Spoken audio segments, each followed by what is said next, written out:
Coming up next on the Jeff Crilley Show, she runs a very successful boutique recruiting firm here in Dallas, and she's going to talk about the do's and don'ts of job interviewing next.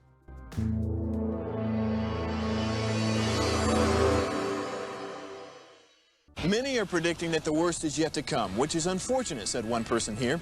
Until now, they've enjoyed the reputation of being the nation's icebox. Watched a burglar in his home this morning by webcam. As a journalist of over 25 years, stories are what make my world turn. Reporting live from the Dallas newsroom tonight, Jeff Crilley, Fox 4 News. But in 2008, I took the jump from my familiar life and started a PR firm from my home. We're talking about anyone with a camcorder like the one I'm using becomes a television network. We started slowly growing the company, and we now have over 100 clients, and we've branched into the world of live digital broadcasting. I now own 8 different TV studios and have a huge team, and the stories that I now get to share are sometimes the most important of my life. Life has a funny way of coming around full circle. This is the Jeff Crilley Show. Well, I have been very blessed when it comes to hiring people. I call this company a Thank God It's Monday company because the employees all love each other and get along and laugh and really consider themselves a work family. I got lucky, and we can all think of times where you hired the wrong person or they look great on paper, but it just didn't work out. Somebody who knows something about that, Martha Reynolds. She is the CEO and founder of My People Person. Thanks for coming on the show. Absolutely, it's great to be here. All right, well, tell us how this started for you. It's a very successful boutique recruiting firm. Sure. And how did it start? It was really interesting. So I was in-house as a recruiter for most of my career, or the first part of my career, I should say, and worked with entrepreneurs, some startups, some more established companies, and helped them grow. More often than not, it was taking a company of 15 to 20 people, growing it to 100, 150, 200 people, and was interviewing for a job, came home and said to my husband, I really don't want this job, but oh my gosh, these people really need some help. They have no idea how to hire. They're really at a loss.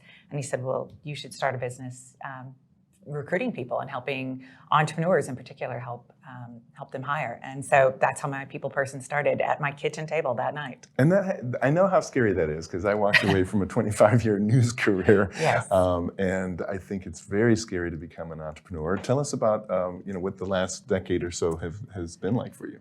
It's been great. It's interesting, started the business in kind of a recession, but it really took off. I managed to work with several clients there at the beginning that are still existing clients for me today. And so that's really what I've been able to do is get in and work with clients, really get to know their business, get to know who their people are, and whenever they need to hire important hires for their organization, they give me a call. And I think that speaks volumes that you've had clients that have been around so long. We're going to pull up your website, and as we scroll down the website, I want to compliment you on the name of the firm. Where'd the name of the firm come from? I would really love to take credit for that. Actually, it was my husband's idea. Literally that night at the kitchen table, we were throwing around different names, and he said, you really can do all sorts of things and help companies on all sorts of people issues, so call it My People Person. I love it. It's very folksy, and most of the people in your industry have these very professional sounding names, and they're big, and yours conveys a warmth and a personal touch. Well, I really wanted it to be a personal touch business. I found when I was in-house that recruiters were very often transactional, and I really wanted this to be about relationships and not just about hiring for a role, but helping them with all of their people issues and all of their recruiting and their people strategy. And so, My People Person just made a lot of sense. And I was looking at some of the services you provide. When you're meeting with your clients and they're describing a position, you're actually also thinking, okay, how does the candidate fit into this organization? Because you can be competent, but your work ethic or your vibe is wrong. Right. There are lots of people who, from a strictly hard skill set, would fit into any particular role in an organization. So then it really becomes about culture and values and personality. All of that's important. what my husband often teases me about. He says, you're a corporate matchmaker. So it's a little bit more about really making that right fit that hopefully is going to be a really long-term fit for both the employee and the employer. And your attention to excellence impresses me because you're only as good as your last placement. Yes. And you can have clients for a decade, but you bomb on 2 or 3 placements in a row, and you might get fired. So Sure. talk about this excellence gene that you have and why it's so important for you to make sure that you're placing the right person with your client. Well, really for me, it is about, I don't know, it's just kind of an inner drive. It's really important to me to help make my clients successful. What I want is I want to be part of their success story. And if I'm not putting the right people in their company, that hinders their success story. So it's really important, just as kind of who I am, to make sure that I'm putting the right people for them in place when they need it. Absolutely. We've got some just generic video of job interviews going on, and I want to give some do's and don'ts.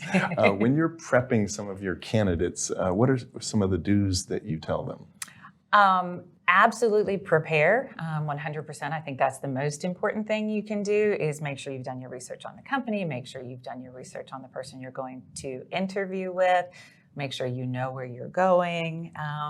Set your outfit out the night before. All of those things are really important. Okay, what are some of the big don'ts? Don't. I would say definitely, first of all, don't be late.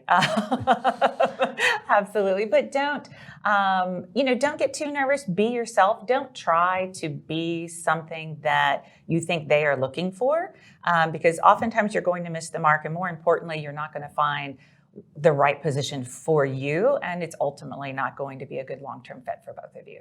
And I want to brag on Martha because she did a number of interviews about a week ago talking about a coffee cup test. Yes. Would you explain what that is? Sure. So the coffee cup test is an employer who would meet a candidate in the lobby for an interview. On the way back to wherever they were going to do the interview, would stop in the kitchen, offer them a cup of coffee, go back to the office, do an interview. And after the interview was over, when they were leaving, if the candidate didn't wash the coffee cup, or at least offer to wash the coffee cup, they were automatically disqualified from the job. Wow, it seems like a sneaky trick. What do you think about that personally? Is that? I mean, I don't know that I would volunteer to take the coffee cup back. I don't know that I would. I think they're looking for somebody who's going to be a team player. Yeah. There are definitely a lot of ways to evaluate that. The coffee cup is a little bit borderline, in my opinion, particularly when the job market is like it's been for the past couple of years. But I do think it's important as a candidate that you just basically have good manners, use good etiquette, and maybe not wash the coffee cup, but at least offer to take it back to the kitchen. And one of the things you said in these interviews is, and be nice to the receptionist. 100%, yes. Tell us why that's important. Well, it again just shows that you have good manners, that you are going to be a team player, and more importantly, that you understand the situation that you're in. All of the people that you're going to encounter when you go into someone's office or someone's business potentially have say in whether or not you get hired. And simply having that awareness, I think, is an important skill set. I read in one of the newspapers about a trick that some employers will play on a candidate where they'll actually have an employee pose as the receptionist who's not really the receptionist, just to see how the candidate acts. Will act. Yeah. It's important to just be nice to everybody. Well, when I first started my career and was new into hiring, let me tell you, that receptionist was somebody that I turned to and asked if I was borderline on a candidate. I would ask her, like, hey, what did you think? What was your opinion? And they're more than happy to give you their opinion. So it is important to make sure that you're respectful to everyone. Outstanding. We've got about a minute left, so if somebody's watching this saying, I think I just found my firm, what is the process? They contact you and you have a Zoom interview or a face-to-face? Yes. So my website has a contact page, and people are welcome to reach out to me there. And yes, typically next up is a phone call just to get to know somebody and a little bit more about what they're looking for and make sure it's a good fit. Outstanding. You've been a great guest. We're going to leave everyone with the website, which is mypeopleperson.com. the great Martha Reynolds. Thanks for coming on the show. Absolutely. Thank bet. you. That's it for now. We'll see you next time.